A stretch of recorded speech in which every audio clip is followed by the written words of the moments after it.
West End star, and we've all come to know and love him since 2004 as the slightly but occasionally mean judge on Strictly Come Dancing. I think that's fair, Craig. Honest, I think. Honest judge. Honest. OK, we'll take honest. Thank you, yeah, honest. Craig can now add another string to his glittering bow of talents, and he's just published his debut novel, Dances and Dreams on Diamond Street. It's Craig Revel Horwood, everybody. Oh, wow, listen to the crowd, darling. I love that. Yes. Now, I imagine you sitting at home, and I imagine where you're sitting is wonderfully decorated. Am I right? Yeah, you are right, as a matter of fact. I have a lot of glitter balls around me. I also have a lot of posters all over the wall of all the shows I've done. Oh, so, brilliant. yeah, there's a few things here that remind me of my past. They say, don't they, that you write about what you know. So, looking at the title, Dances and Dreams on Diamond Street, it looks like it's about dance. It sort of is. It's actually set in Camden Town in the 90s, 1994. And I've written about a character in it, Danny, who is essentially, I suppose, me. He's a dancer choreographer. Yeah, he's a dancer choreographer, and he wants to hang up his dance shoes, and he doesn't know really how to do it. And it's difficult making that transition, and I think that's for lots of people in the world. You know, when you get to 30, you think, oh, I've got to be a grown-up now, and then footballers can't keep playing football until they're 60, can they? So you have to think, okay, what can I do? And he's in that dilemma. He's in a house share in a 6-bedroom house in Camden Town, which is not easy because you're dealing with a lot of other characters. And essentially what happened to me, and there was all the stories that I sort of couldn't put into my autobiographies, really. So I changed all the names and got all of those stories in, and then put the characters together and built them up like I would in a play.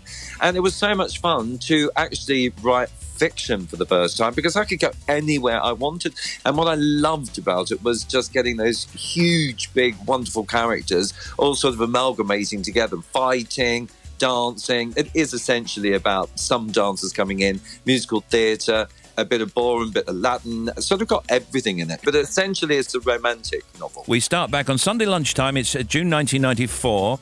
Danny is a professional dancer turned choreographer. He's going through the chores of finding new housemates. He lives at 27 Diamond Street in Camden, North London, along with Lachlan, who's a nurse, Pete, who writes poetry, Trippy Lil, and before long, they're joined by 3 new family members. First of all, he's good looking, Danny, I presume. He is muscle bound. He has a very tight bottom. He is gorgeous, darling. There's not a wobble on him. It's great. Okay. I sort of did write him up a little bit. Is he quite a frustrated character then? Because he's obviously at a crossroads in his life, and he's trying to sort out what he wants to do in his career and also in his private life, Craig? Yeah, in his private life, because he's gay, he wants love, but he thinks a job is more important and the success of that is far more important.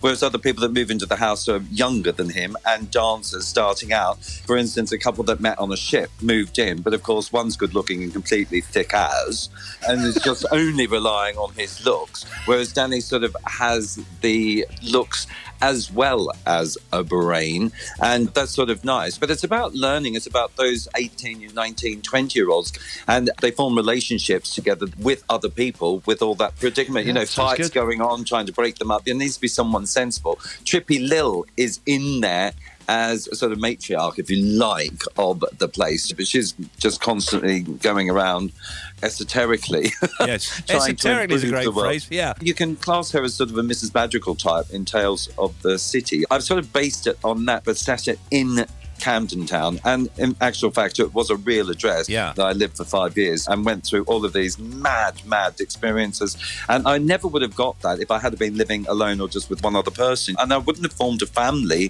friendship, and I'm still friends with these people now, which is amazing. You form a family away from your family, and that was the whole point to it, and people just trying to do what they want to do and get ahead in life. And in the book, and indeed in your life overall, it's all largely very nice people in your business, isn't it? Well, it can be, but I mean, you know, some people really are like tigers trying to get ahead. It depends what they want. I always think of myself as an artist, so I was never after fame, fortune, and that side of it. I was always after doing work for the art of it. That's why I worked at places like the Watermill for very little money, because I really loved the art form of the theatre and the choreography, and I think that's way more... Craig Revel Horwood, everybody. Hurrah!